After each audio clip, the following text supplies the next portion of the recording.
Viongozi hao katika mazungumzo yao muhimu waligusia masuala ya maendeleo na ustawi wa ukanda wa Afrika Mashariki na kuendeleza ushirikiano uliopo ambao ni wa kihistoria. Yapo mambo muhimu ambayo yamekuwa yakiwaunganisha mataifa haya, Rwanda na Tanzania, ambayo yote ni mwanachama wa Jumuiya ya Afrika Mashariki, ambayo ni pamoja na kuendeleza, kuimarisha miundombinu ya usafirishaji, hususan matumizi ya bandari ya Dar es Salaam. Rais Paul Kagame anaeleza umuhimu wa bandari ya Dar es Salaam kwa Rwanda pamoja na mataifa mengine. Tanzania ni kiungo muhimu si tu kwa Rwanda lakini kwa majirani wengine pia. Bandari ya Dar es Salaam ni mfano moja tu wa maeneo mengi ya kiuchumi muhimu sana kwa nchi zetu.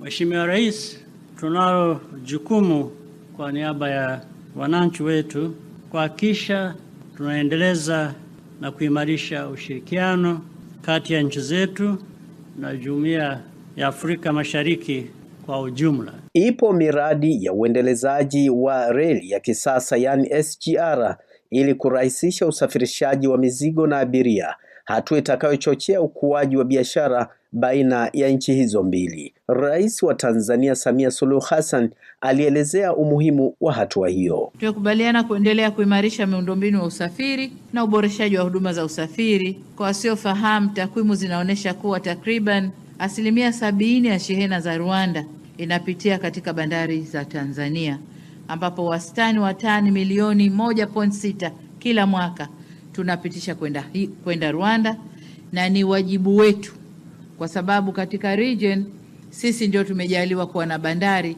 na wenzetu hawana bandari. Kwa hiyo ni wajibu wetu kuwahudumia, na tulizungumza na tukakubaliana kuweka huduma maalum kwa bidhaa za nchi ya Rwanda. Lakini vile vile tumezungumzia ujenzi wa barabara zinazounganisha nchi zetu mbili na reli pia ili kuharakisha biashara.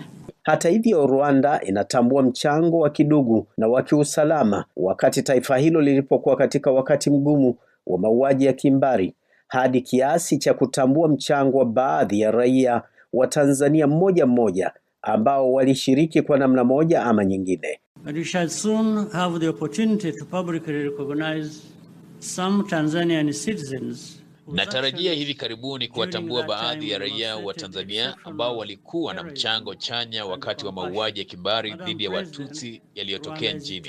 Kwa yale tuliyojadili na Mheshimiwa Rais, tupo tayari kuyatekeleza kwa ushirikiano na timu ya viongozi wetu ili kuhakikisha ajenda yetu ya maendeleo inafikiwa.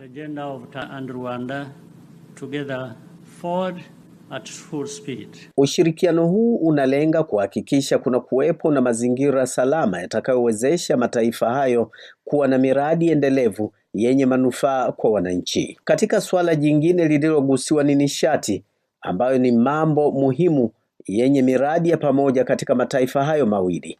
Je, kwa sasa suala la nishati linawaunganisha vipi Tanzania na Rwanda? Rais Samia Suluhu Hassan alibainisha miradi inayoendelea katika sekta ya nishati kwa nchi hizo mbili. Tuna mradi wa pamoja kati ya Rwanda, Burundi na Tanzania. Huu ni mradi wa umeme wa maji wa maporomoko ya Rusumo ambao unatuzalishia umeme megawati 80, na tumekubaliana sasa tukauzindue rasmi. Umeshaanza kazi lakini tukauzindue rasmi. Pamoja na hayo, kuna makubaliano ambapo shirika letu la umeme TANESCO na shirika la umeme la Rwanda REG wataanza kuuziana umeme kwa ajili ya kuchochea zaidi maendeleo ya kiuchumi. Ziara ya Rais Paul Kagame nchini Tanzania imeacha alama kubwa katika kuimarisha uhusiano, huku matarajio yaliyofikiwa yakitarajiwa kufungua ukurasa mpya wa ushirikiano wenye tija kwa pande hizo mbili. Hata hivyo, baadhi ya wachambuzi wa siasa za kikanda na kimataifa wanasema kuwa swala la ushirikiano wa kikanda katika bara zima la Afrika ni muhimu ili bara hili kuweza kuachana na utegemezi wa huduma mbalimbali muhimu kutoka kwa mataifa ya nje, kama ilivyo kwa sasa namna huduma ya mafuta inavyozorota katika nchi nyingi barani Afrika kutokana na vita vinavyoendelea vya Iran. Leonard Mubali, Idhaa ya Kiswahili, Sauti ya Afrika.